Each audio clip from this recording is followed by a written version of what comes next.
Gaza is finally quiet, at least for now. The bombs have stopped. The smoke is fading. But while Gaza is calming down, Pakistan is on fire.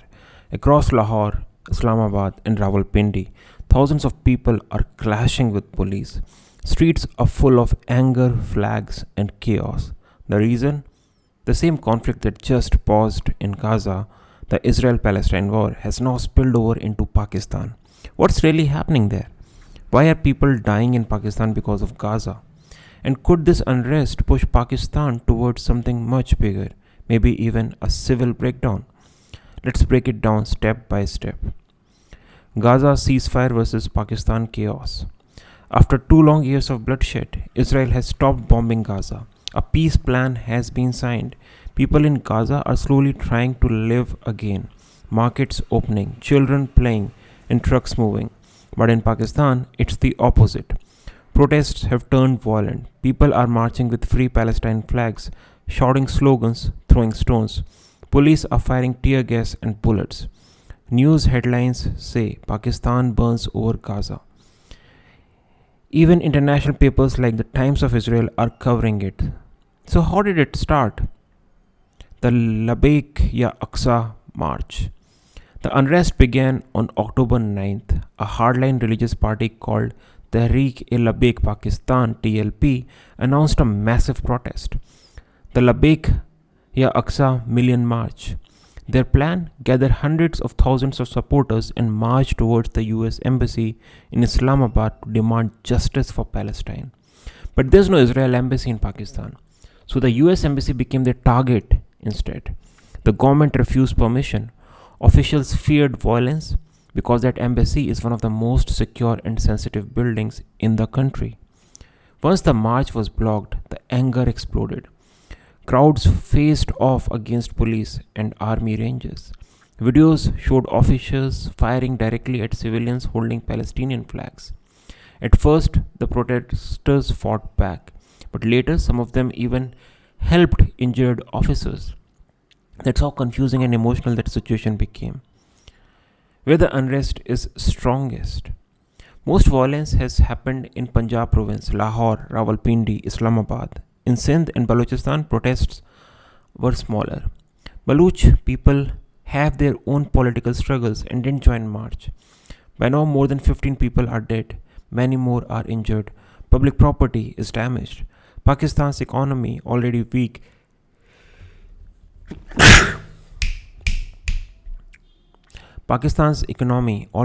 is suffering again. The mystery of Saad Rizvi. At the center of all this is one man, Saad Rizvi, the young leader of TLP. He has millions of followers, but right now he's missing. Some reports say he was arrested, others say he was killed. Government sources claim he's safe but not available. No one knows the truth, and that's dangerous. When a movement's main leader disappears, rumors take over. If he's dead, the country could explode. If he's alive and silent, the crowd grows restless. And if he suddenly reappears and calls for more protests, Pakistan could face chaos on a massive scale. Why the Palestine issue matters so much? For many ordinary Pakistanis, the Palestinian cause is deeply emotional. They see Gaza suffering as their own. So when the government fires bullets at pro-Palestine protesters, it feels like betrayal. Some experts even believe the government fears that large protests could delay its secret plan, the plan to slowly improve ties with Israel under US pressure. If that's true, any step towards recognizing Israel will now become almost impossible. The people won't accept it, not after this violence. How bad can this get? Right now, the situation is tense but still under control. But Pakistan has seen this pattern before. Protests turning into nationwide riots. Remember, in Pakistan, the army is powerful, but once millions of people pour into the streets, no one can predict what can happen next.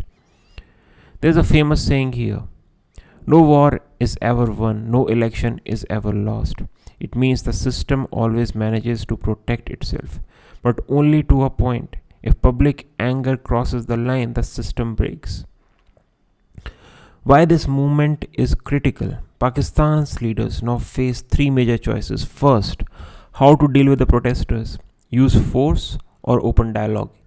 Every bullet creates 10 more marchers. Second, how to handle Saad Rizvi's case, clarify what happened before rumors become wildfire. And third, how to talk about Palestine. The government must understand this isn't just politics, it's emotion, it's identity. If they treat it only as law and order, they lose control again. If the authorities act smartly, talk to people, respect faith, calm emotions, the unrest might fade.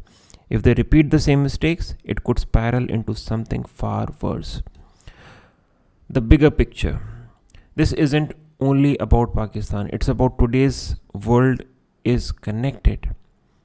A ceasefire in Gaza can cause street battles in Lahore. A headline in Jerusalem can shake politics in Islamabad. In the age of instant news, brain crosses borders faster than airplanes. Every country that claims moral leadership must learn this. You cannot ignore global emotions anymore. They reach your streets, whether you like it or not. What comes next? In the coming days, watch three signs. If Saad Rizvi reappears, listen to his tone: peace or revenge. If the protests spread to new provinces, the crisis will deepen. If the army starts direct control, things may go quiet, but only on the surface. Real peace will come only when Pakistan fixes the trust between its people and its rulers. Otherwise, every global crisis, Gaza, Ukraine, or anything next, will reopen the same wound. Conclusion. Right now, Gaza's guns are silent, but Pakistan's streets are not. One country just stopped a war, another might be walking into one. We'll keep watching how this unfolds, whether Pakistan cools down or burns brighter. If you want clear, simple breakdowns of what's really happening in our world, not the headlines, but the hidden patterns behind them, make sure you subscribe and stay tuned, because what happens next in Pakistan may not stay in Pakistan for long.